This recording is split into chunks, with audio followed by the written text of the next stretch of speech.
Shalom saudara yang dikasihi oleh Tuhan Yesus Kristus dimanapun saudara berada saat ini. Salam transformasi. Saudara, kali ini kita akan membahas mengenai kekuatan cinta kasih. Kita akan mendengar firman Tuhan yang terambil dari Kidung Agung 8 ayat 5 sampai 7.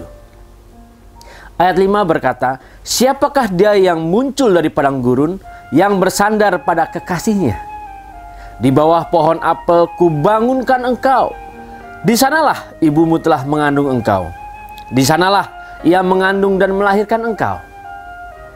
Taruhlah aku seperti materai pada hatimu, seperti materai pada lenganmu, karena cinta kuat seperti maut, kegairahan gigih seperti dunia orang mati.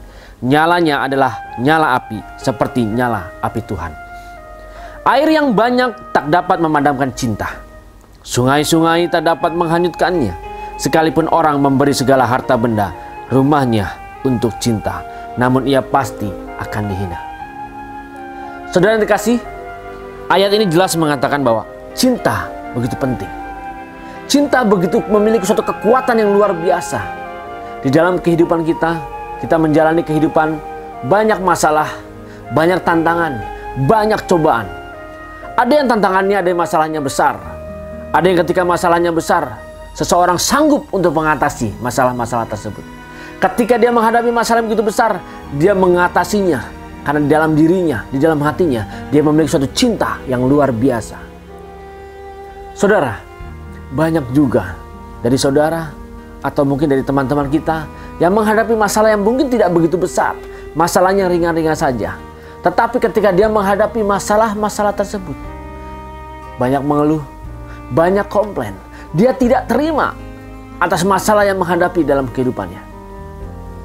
Saudara yang terkasih oleh Tuhan Yesus Kristus, begitu besar cinta ini, begitu kuat cinta ini. Makanya firman Tuhan mengatakan di sini bahwa air yang banyak tidak dapat memadamkan cinta. Di sini cinta digambarkan bagaimana dia begitu menggelora, begitu kuat, begitu membakar segala sesuatu yang dalam kehidupan kita. Karena cinta inilah seseorang mampu memiliki kekuatan yang luar biasa untuk menghadapi segala sesuatu dalam kehidupan kita. Ada satu kisah saudara, di mana seseorang hidupnya dikuasai dengan cinta kasih yang luar biasa.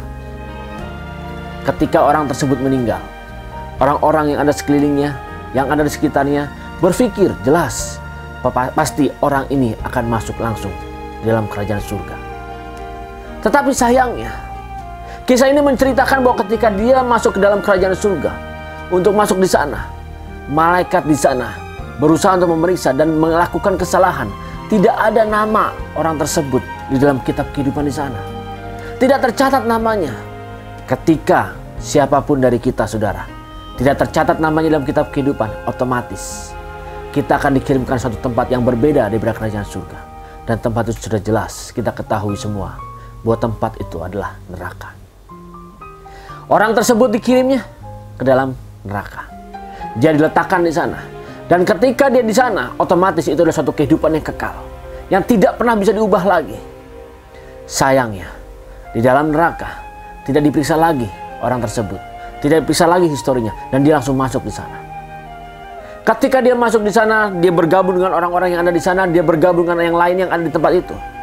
Dia mengalami penyiksaan, dia mengalami penganiayaan, tetapi luar biasa. Karena hidup dia selalu penuh dengan cinta. Dan cinta begitu kuat di dalam hatinya, di dalam jiwanya. Ketika dia menghadapi penyiksaan tersebut, dia tidak melakukan komplain. Dia menerima. Bahkan dia menghibur teman-teman yang ada di sana. Dia menghibur orang-orang yang disakiti di sana, yang tersiksa. Luar biasa. Karena cinta di dalam hidupnya itu. Kemanapun dia dibawa, kemanapun dia ditempatkan, dia selalu menyampaikan cintanya dari sikapnya. Hingga akhirnya petugas daripada neraka tersebut, raja daripada kerajaan neraka tersebut, dia pergi ke surga. Dia menghadap dan dia komplain. Dia bilang kepada malaikat-malaikat surga, "Kenapa engkau melakukan suatu tindakan yang berusaha untuk menghancurkan neraka? Kenapa engkau mengirimkan orang-orang yang mungkin mata-matamu?" Lalu petugas surga berkata, "Apa yang terjadi sebenarnya? Orang yang kau kirimkan ke neraka tersebut, ternyata dia berbeda. Ketika dia dianiaya, Ketika dia disiksa, dia tidak pernah komplain sedikit pun. Dia selalu mendengarkan.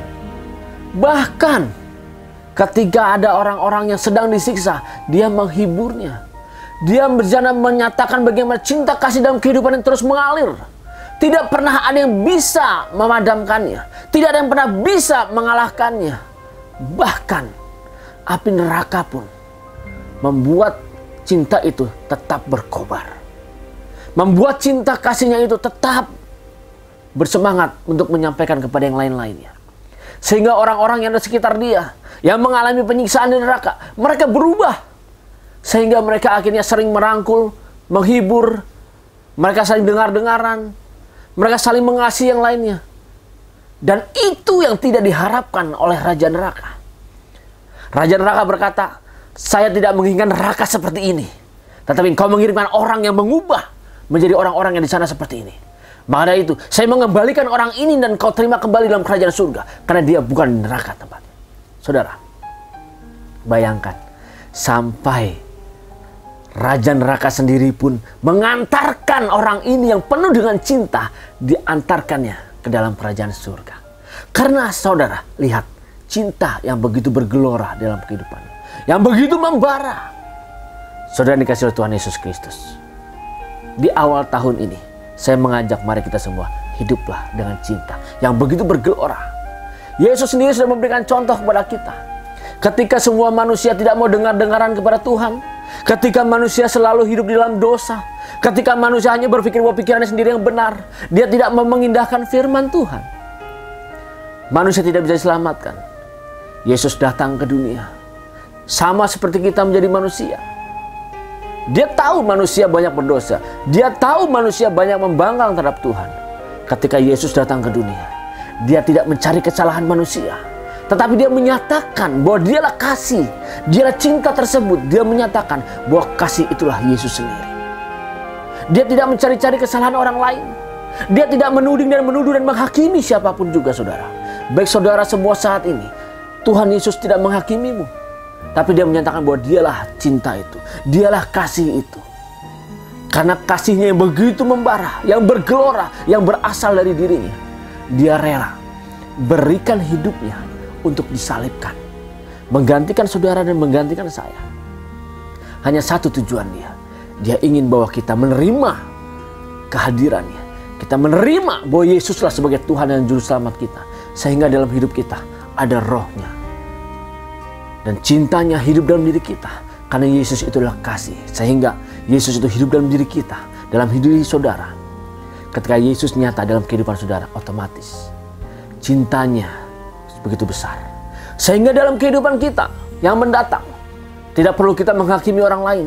Tidak perlu kita mencari-cari kesalahan orang lain. Tidak perlu kita menghakimi siapapun itu juga. Tapi kita menyatakan bahwa Yesus mengasihi setiap umat manusia. Karena dia telah terlebih dahulu mengasihi saudara dan mengasihi saya. Dia yang mengorbankan darahnya. Dia mencurahkan dan diberikan tubuhnya untuk dicambuk.